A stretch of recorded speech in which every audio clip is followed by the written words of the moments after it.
ano ba talagang nangyari para hindi na mangyari ulit, to put the safeguards in place. Ako, nasasyak ako, hindi ako makapaniwala na nandito na tayo na galit na ang gobyerno na... But so many regimes, and it just keeps getting worse. So, Indeed, the simplistic answer would be, paano tayo nagkaganto dahil pinabayaan? And what can we do?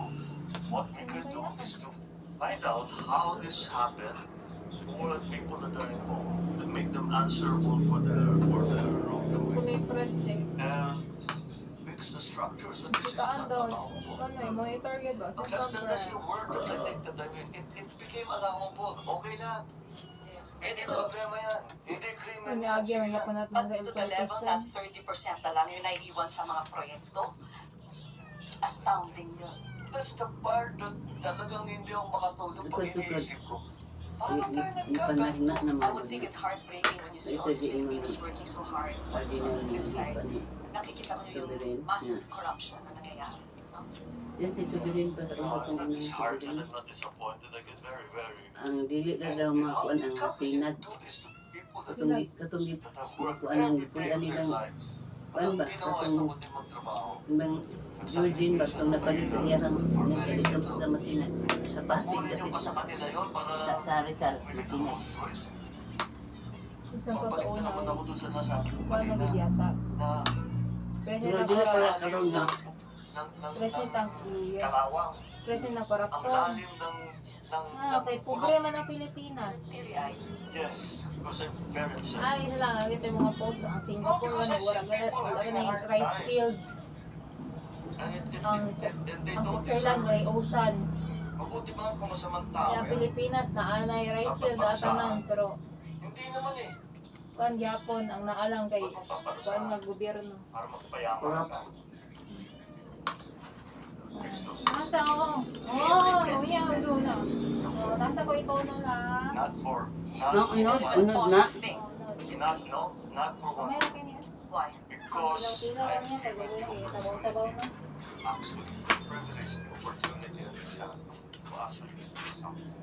All of the things that I complained about all my life, now I can do something. Ay natin, gusto That niya is tilaw. the greatest privilege Bilis, that map na anyone ko na. can be granted. So, no. Para sa GMA Integrated News. Kaya nagpakwais unod gamay lang kang kuan. 24 oras. Makasaysayang para sa Pilipinas at para mismo kay Filipina tennis ace Alex Ayala ang kanyang pagkampiyon sa Guadalajara 125 Open sa Mexico. Ano mo nagiingong Guadalajara sa kuan oh. Sa pagtutok ni Nico Juan. Ni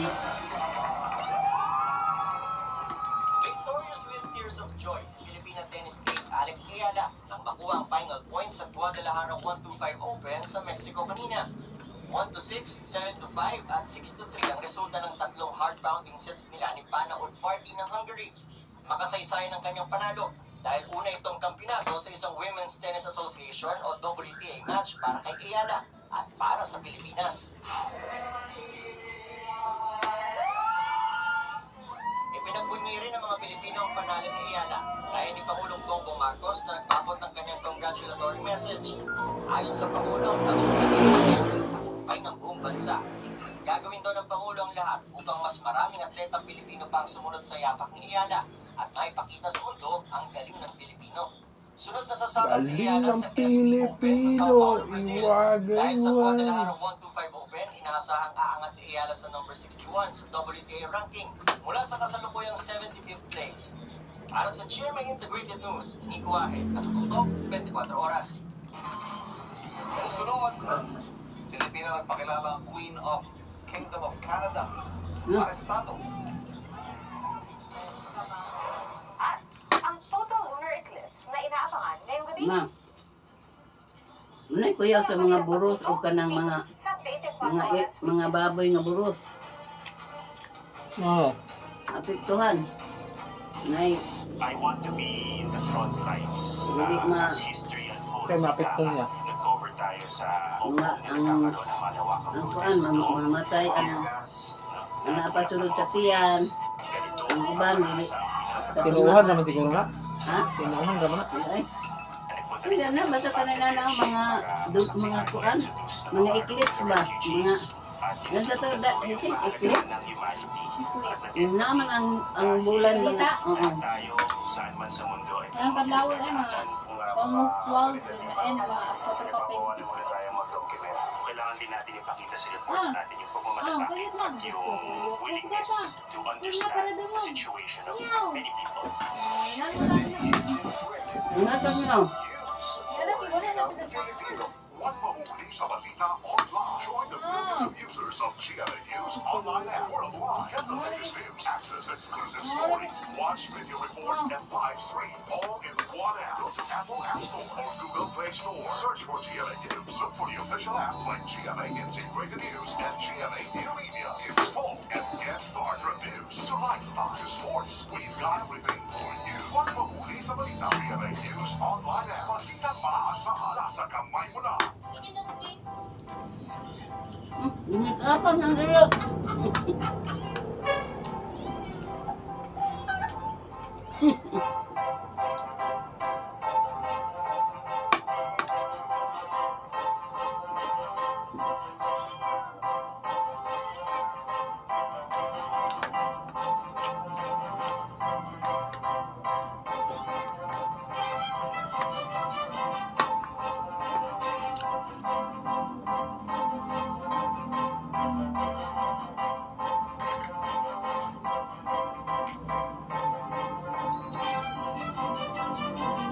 Itininaan siya.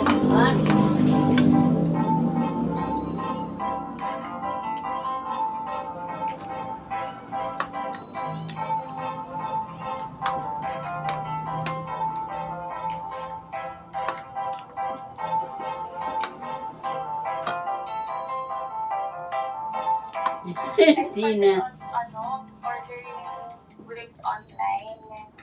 Tapos,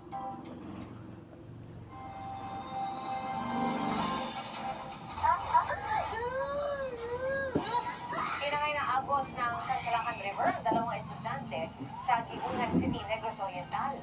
Naiyak ang kumukuha ng video habang naghihintay ng tulong.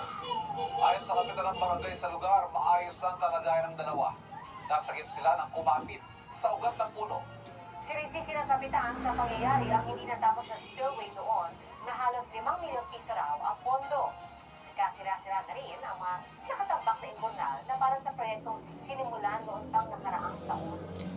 Anya, kamakailan lang muli nang hingi ng tulong sa kanya ang DPWH First Engineering District para ituloy ang proyekto. Sinisigan pa namin makuha ang panig ng DPWH First Engineering District. Okay nito. Sa pagdating ni Pangulo Marcos sa Cambodia para sa kanyang state visit, kakamustahin niya ang Filipino community roon. At sa Phnom Penh, Cambodia,